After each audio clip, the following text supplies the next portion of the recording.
Buli lucha bikyuka munko naye ffe twagala bikyuke tekyali kuzikiza. Kyagulanyi afuukidde Museveni kye baawalula. Kyagulanyi afuukidde Museveni ezzike, amufuukidde akayinja mu ngatto. Kyagulanyi ayingidde mu kye tuyita intellectual dominance. Abamanyi oluzungu bangenda kikukyusiza ntya that politically ayingidde mu kye tuyita political over intellectual dominance. This is where wisdom overcomes a leader's strength and authority. Abantu kukyusize ntyo kitegeere bulungi munankyukakyuka nti wano obwongo bw'omuntu butuuka ne buvunnamya ne bukkakkanya omuntu yenna ali mu bukulembeze n'amaanyi ge n'obuyinza bw'akozesa. Gwe omusomi wa Bayibuli omugo nga oli munankyukakyuka genda mu ngero oba kye tuyita Proverbs chapter 21 olunyiriri olwa 22 olugamba nti a wise person scales the city of the mighty.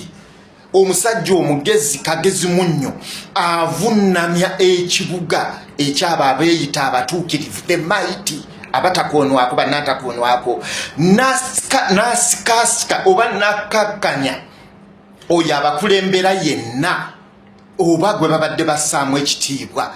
Kagenda katya mu lunyanyimbe nti mu Proverbs gwonna agenda mu ngero kijja kugamba nti a wise person scales the city of the mighty and pulls down the strength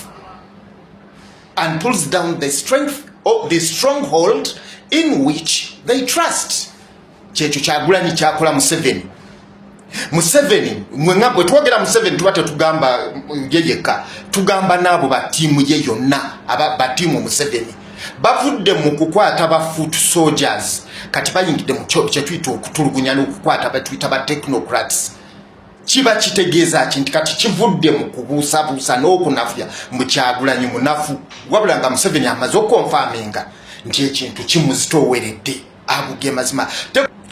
Technocrat tumutwalanga nti ye muntu, someone who advocates for a system of government run by experts. Ye yandibadde nga technocrat. Kati oba ovudde kwa foot soldier Museveni babadde atya kitegeeza atandise okukwata ba technocrat. Wenjogera ku ba technocrats mbanta ntegeeza abo bakagezi munnyo abaliraanye Kyagulanyi. Usually their thinking is best solely okusalawo kwabwe tekwetagisa Kyagulanyi wate kwetaaga public opinion. Omukubo ye waiswa ng'oteekako n'abalala n'obalala b'omanyi abaliraanye Kyagulanyi. So Museveni okwata ba technocrats tekitegeeza nti revolution egenda kuyimirira. Eyinza kuyimirira in only one style etya nti many revolutionists oyo akulembedde enkyukakyuka bwe baba nga gwe bagjeeko omutwe nga gwe basse, kitegeeza revolution egenda kukola ki kuyimirira oba eyinza okukomaawo. Naye bwe baba tebagjeewo nannyini pulaani nannyini vision, revolution teyinza kuyimirira. Kati eyo level Kyagulanyi yagivaako dde y'okukwata abamuliraanye kubanga bakimuluzaako n'awulira obulumi. Of course asigala anyolwa naye asigala ku mulamwa nga revolution egenda mu maaso. Essaawa eno omukulembeze waffe Robert Kyagulanyi ali mu kumaliriza nteekateeka ezigenda otuyingiza mu kalulu ka 2026. Ali mu kutemaatema ngeri gy'azimalirizamu. Meeting ye ne president wa Bungereza oba gwe tubalira oba gwe muyitanga prime minister. Wenayogera prime minister muyinza okumusa ku level y'emu n'eyaani nyono ono ayiikayiika nabbanja. Ono prime minister wa Bungereza yaba president waabwe. Meeting yaabwe esigala pictorial ekyasigala mu bifaananyi kugo omuntu owa bulijjo naye ebeera highly confidential mu bakulu bano ababiri kye tuteesezza kikoma wano. Ebibufuutukamu bibeera bya Kyagulanyi n'oyo gwe bateesiganiza naye on behalf of the NUP government, on behalf of the British government. Simanyi oba okitegeera ekyo kimu.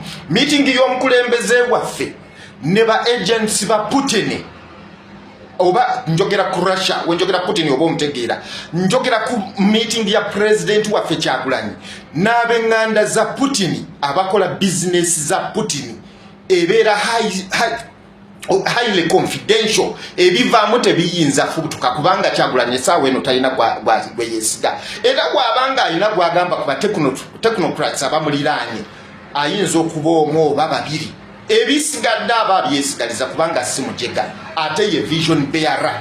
So meeting y'abaganda ba Putin abamukolera business kufa ebeera score tewerabira jukira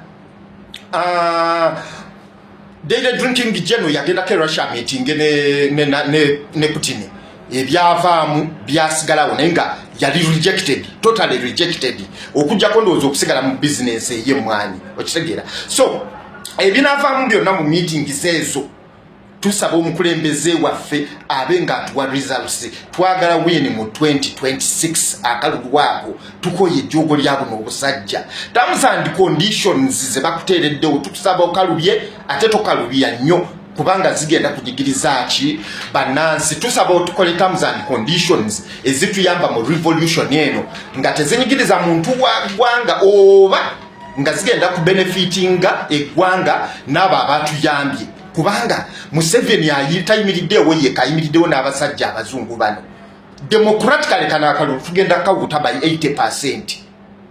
Okitegeera era tewali revolutionist tata kyamukulu Kyagulanyi tewali revolutionist ajja nga zacho either ajja democratically mu ngeri y'eddembe oba asobola okujja mu ngeri eri violent. Nti kabatandise okwata ba technocrats manya omusajja Museveni gamubugumye ne group ye yonna era nze ngenda twali ekigambo ky'omukulembeze kye wagambye nti Museveni yesawa afune ekyo kyabadde atusaba. Ekigambo ekyo kyangumiza nnyo.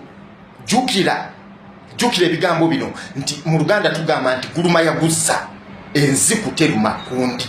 So okuwambibwa tekugenda kugwawo naye kati manye nti kati kigenda kusukamu n'okusingawo. Kyali mu 2021 ne tulina omukulembeze waffe